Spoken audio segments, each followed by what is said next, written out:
बचता है जिसकी पांव की नसें मजबूत हों। मैं आपको आइंदा नक्शों के भरने से नहीं रोकता, लेकिन ऑल इंडिया कांग्रेस की सदारत के 2 बरस में मैंने जो कोशिशें की और मुसलमान लीडरों ने जिस तरह इन्हें ठुकराया, इसके बयान करने का ये मौका तो नहीं, लेकिन आपकी याद दहानी के लिए मुझे फिर दोहराना पड़ता है कि जब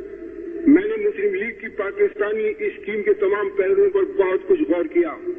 तो इस नतीजे पर पहुंचा हूं कि पूरे हिंदुस्तान के लिए इस स्कीम के जो भी नुकसान है वो अपनी जगह, लेकिन मुसलमानों के लिए तजवीज सख्त तबाहकुन साबित होगी।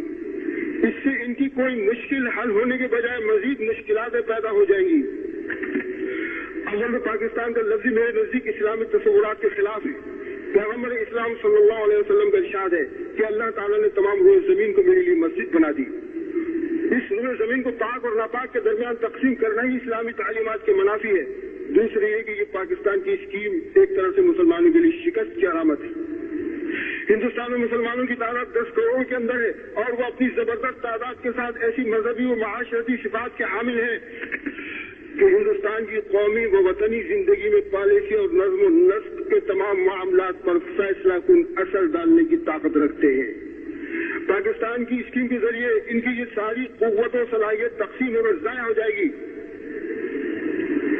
और मेरे नजदीक ये बदतरीन बुज़दिली का निशान है कि मैं अपनी मीरास पिदरी से दस्तबरदार हो गए छोटे से टुकड़े पर कनाअत कर लूं।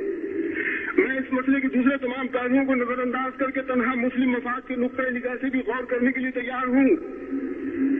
कि अगर पाकिस्तान की स्कीम को किसी तौर पर भी मुसलमानों के लिए मुफीद साबित कर दिया जाए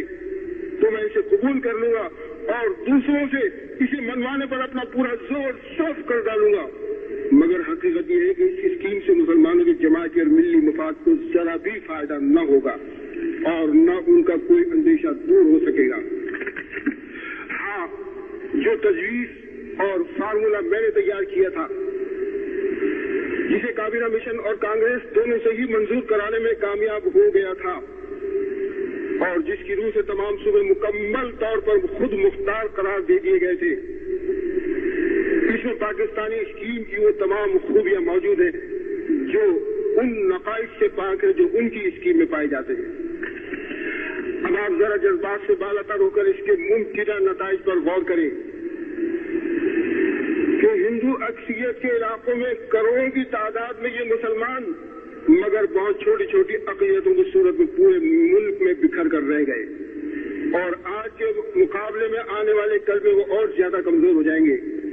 जहां इनके घर बार और बूदो बाश 1000 साल से चली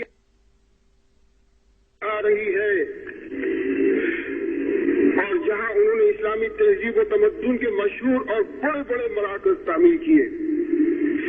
हिंदू अक्सरियत के इलाकों में बसने वाले ये मुसलमान एक दिन अचानक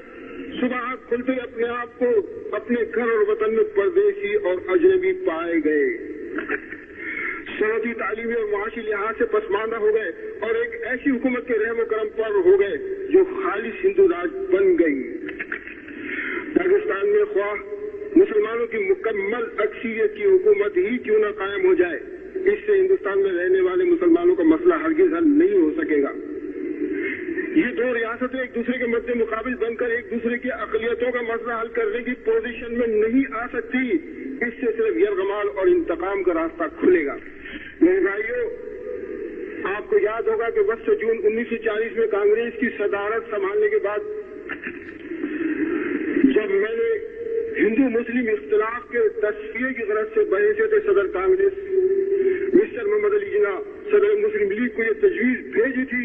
कि हिंदुस्तान के तमाम सूबों और मरकज में किसी एक पार्टी के वज़रात के बजाय कांग्रेस और मुस्लिम लीग पर मुश्तमिल मखलूत वज़रातें बनाई जाए, लेकिन मिस्टर जिन्ना ने मेरी तजवीज ये कहकर मुस्तरद कर दी कि तुमको कांग्रेस ने शुगवाई की तरह कांग्रेस का सदर बनाया है, इसलिए मैं तुमसे किसी तरह की गुफ्तगू नहीं करना चाहता हूँ।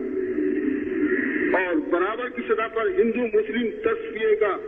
वो मौका जिस तरह हाथ से निकल गया, मैं आज तक ये समझने से कासिर रहा हूँ कि गैर तक़सीम शुदा हिंदुस्तान की पहली हुकूमत जो 14 अरकान पर मुश्तमिल होती और जिसमें 7 मुसलमान नुमाइंदे होते और 7 गैर मुस्लिम नुमाइंदे, जिनमें हिंदू सिर्फ दो होते, इस्लाम और मुसलमानों के कौन से अहम मफाद के पेश नजर मिस्टर जिन्ना के लिए काबिल कबूल नहीं थी? क्या इस तरह मुसलमानों को हिंदुस्तान की पहली हुकूमत में एक माकूल हिस्सा नहीं मिल रहा था? मेरे भाइयों, मैं आपको इस वाक़े की रोशनी में ये बताना चाहता हूँ कि जब लॉर्ड वेल की जगह लॉर्ड माउंट बैटन हिंदुस्तान के आखिरी वायसराय मुकर्रर होकर आए और उन्होंने धीरे धीरे सरदार पटेल, जवाहरलाल नेहरू, गांधी वगैरह कांग्रेसी रहनुमाओं को तकसीम का नजरिया कबूल कर लेने पर आमादा कर लिया।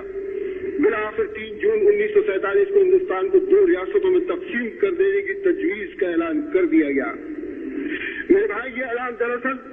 न तो हिंदुस्तान के मफाद में था न मुसलमानों के मफाद में,